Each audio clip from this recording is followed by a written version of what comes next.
Right, so what the hell is this LAN thing? Well, it's literary and textual analysis of nerdy stuff. Does what it says on the tin. It's not the most imaginative name, but it tells you what you're going to get. And, back when I was a lad, we used to get together and have LAN parties and stuff, so it sort of made sense to me at the time. And what's the point in doing that? Well, I am a huge sci-fi fan, and a bit of a fantasy fan, but mostly a sci-fi fan. But something that I've noticed over the years, kicking around in this kind of nerdy community, is that we tend to stick within canon with a lot of the things that we love.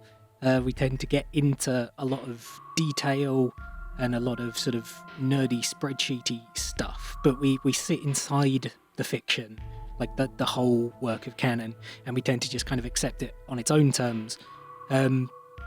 Once a crappy thing has become kind of canon, we tend to stick with it and not really care that it was a bad idea anymore. And, we don't do the opposite either. We don't find the interesting ideas and kind of look at them and ask what makes them interesting and what makes them resonant to us. When we do go beyond canon, it tends to mean that we're making our own stuff. We're writing fanfics, we're making fan movies, we're doing extra additional stuff beyond canon to kind of make canon what we want it to be, rather than asking what makes the canon we've got good and interesting. And, well, I'm the kind of guy who thinks about that side of it, about what makes what we've got there interesting. I do love the canon and I do love the prime fiction stuff, but I'm less interested in really what the lore is and more about why it is. What it tells us about the setting and the characters, and what it tells us about ourselves, about the modern world, about authors, about the real tangible things that we take away from it. And these things aren't completely disconnected, obviously. The lore that we love and the lore that got us interested in whatever universe tends to be, it tends to be good. It tends to have messages in it that speak to us about some sort of shared human experience. It connects with us in an emotional way, and bad lore tends not to. It tends to be, perhaps compliant with the broader work of lore, but it doesn't engage us, it doesn't resonate with us. And, well, that's the kind of stuff that I want to talk about. It's not just saying what I like and what I don't like and what should be and what shouldn't, but kind of why. What makes this interesting lore and what makes that less so. Looking back now, and, it's almost a century when the first comic books were being printed, they were always seen as this very disposable, this for kids, low art thing that wasn't really worth the effort of analysing. And yeah, some works eventually broke through, but it took a long time to get there. And, even then, when things have broken into the mainstream, it's mainstream critics and not fans who are looking at things. And that's a different perspective. And, that's fine, but it's not the same as people who were there originally having a look at things. As a mainstream person who hasn't absorbed the meaning, you just don't get it. And that's why this kind of criticism still feels like something that's missing, really. A lot of us did fall in love with all kinds of nerdy stuff when we were kids, but the reason they continue to resonate with us decades later is because all of these things, they taught us values and principles and weird lessons about all kinds of things. These were our myths and legends that used to be shared around a campfire and we saw in 45-minute chunks on BBC Two. They're these morality plays, touching on all kinds of different themes with underlying messages that, perhaps no one ever thought critically about, but they are there. There is meaning there, The people who wrote Star Trek were real writers. They weren't always spectacular writers, but they were doing a real thing, and that should be properly considered. I think there's also a particular need for fan-led criticism of all of this stuff, because as the nerds have become a very mainstream thing and a big box office draw, we've seen a weird streak of activist analysis going on. And, I think it's bad enough that there are Marxist and feminist and post-structuralist critics in general, But these are people who also don't understand the subject matter, and they bring in their weird outside preconceived notions of it, and not only do they not do it justice, they're coming here to tell you why everything you love is dreadful, because, M. Bison looks like Pinochet, or they're here to analyse things way too late to tell you that, oh, actually, this supports my modern political message. And I don't like it. I don't think that that's the right way to relate to all of these things. So I figured I'd have a go. Why me? Well, I like to think about this stuff in depth as I'm falling asleep. I like to think about what's the philosophy of the overall setting of 40k. It's pretty based. And, the values that drive the Federation, which is less based, but still fairly good. And I do think that we need to make our own things, because whoever takes the first shot at writing things down tends to set the landscape for what comes after it. And I don't like that a lot of the defining literature is this, take on race and gender in Gondor. I don't think that that's either a good way to read Tolkien or a fair way to represent why these stories are meaningful to people. Once upon a time, people, the book buying, TV watching, radio listening, I suppose at the time, public might have been a bit scornful about these stupid stories about aliens. But looking back now, we see that authors like Kurt Vonnegut and Arthur C. Clarke and Philip K. Dick and thousands of others are some of our best writers of all time. And I think that we need to get past that being dismissive of things because they are science fiction, and because they're in a pre-existing universe, which is not to say that any of these expanded universe books are competing for a Nobel Prize for Literature, because most of them aren't. But that doesn't mean that they're not good books, and it doesn't mean that some of them can't be legitimately great books. And all of them are books that can teach us something. I think they deserve to be treated on that level, and not just as disposable, childish things. And as I say, I don't think anyone else is really talking about this stuff.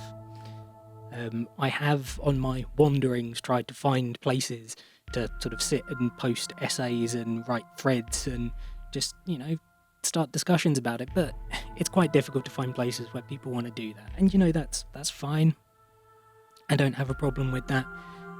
But in the end, I decided, screw it. I still want to write this stuff. I want to record it. I want to shoot it out into the universe. So here I am, under my own banner, and we'll see if anyone else is interested too. Is it going to be funny? Oof, maybe. I don't know. I don't want this to just be something that's completely dry. I'm cursed by the fact that I loathe the sound of my own voice. So it's quite difficult for me to feel like I'm being good, honestly. We'll see where we get to with that. But I don't want this to be a project where I pick bad things and try and make shouting about that funny.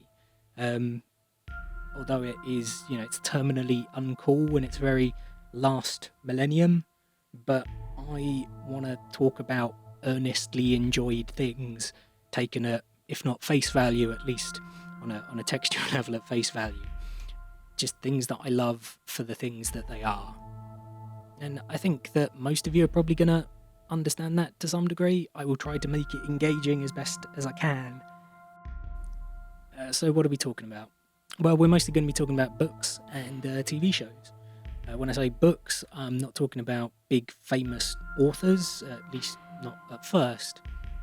I want to talk about the stuff that doesn't really get taken seriously, that gets seen as being a bit disposable. The kind of books that we used to call tie-in books, although in some places today they're the only part of a universe that's still ongoing. And TV shows, because I don't think that TV shows really get a fair crack for literary analysis, unless they're The Sopranos or Game of Thrones. So what does that mean? It means 40k, it means Star Trek and Star Wars and Babylon 5, and you can sort of extrapolate that out. you kind of get a sense of the things that I like, the sort of the era that I'm centered in. I do like some weird stuff that most people don't really care for or haven't heard of, like Andromeda, which I think is great, by the way, and it is sort of weird and philosophical in various ways, so it's kind of interesting to me to talk about anyway. There are also some other things that I dislike, which I know some people do, like Dune, which are very influential, but I think are a mess. To me, they're interesting to talk about because I'm a bit of a heretic on them. But we're going to touch on all kinds of stuff and all kinds of sort of levels of obscurity. I know nothing about anime, I know nothing about manga. I am not a huge comic book fan, I am a little bit of a comic book fan. We'll be touching on things basically whenever they seem interesting to me. I will say I'm not spectacularly interested in the sort of the minutiae of lore. And you know, as I said before, that does matter, but I'm more interested in, you know, things that are coherent blocks rather than whole bodies of canon. You know, over time, characters and settings and all kinds of things change. You know, the more writers are involved, the more works are involved, the more that stuff changes, and I'm not hugely interested in that sort of analysis of saying, how is this consistent, is it inconsistent, is it whatever. I kind of just want to take these blocks of things that are, you know, whole works, I suppose, not necessarily individual books, individual episodes, individual whatever, but they're sort of, you know, coherent chunks. What happens in DS9 with the Dominion is a good example. You know, I don't want to do episode by episode, but doing let's have a talk about who the Dominion are and their themes and their characterization across a whole series, say. I'm sure we'll nail down a bit more of a format as we go, but really it's just if it seems interesting and coherent to talk about, and I can do so without having to, you know, seek out books that are out of print, for example, or without having to go on Wiki Safari to kind of find the attached works, then, you know, that's cool. If it's interesting and I can hold interest long enough to sit and write about it, then all good. We'll see what happens. I also know that a lot of people, me included, tend to just, you know, open a video and let it run in the background and listen to the audio. So I'm keeping this super lo-fi, absent some really good reason to do so. I'm just going to leave the visuals as completely non-visual, really. I'll try and keep them vaguely relevant and copyright free, but otherwise they are not hugely important. I want to keep things, I guess, manageable for a normal human being. I have a job, I have a freelance gig, I have a wife, and I need to fit this stuff in where I can, and I just don't want to spend the time editing and playing with cameras and doing whatever. So I'm just going to keep it to this very lo-fi format. Since I'm doing that already, I'm also going to publish just audio versions through SoundCloud, and there'll be links in various places for that. And, well, we'll see how it goes. I have a bunch of ideas scribbled down and a first script that's written, and we'll see how that develops. If you like this sort of thing, then you can come and yell at me about it. And if you think I'm wrong, then come and yell at me about that as well. I think really what I want to do is just kind of just have discussions about things on honest terms as being fans who love stuff. I don't think I'm right about everything. I'm just some dude who likes sci-fi. You know, everyone can come shout about all the things I'm wrong about. That's cool. I like it. I like seeing nerds be nerds at stuff. Alright then, well, I'm going to leave that there, and hopefully I will be recording something new tomorrow, some proper content, and we'll see what happens.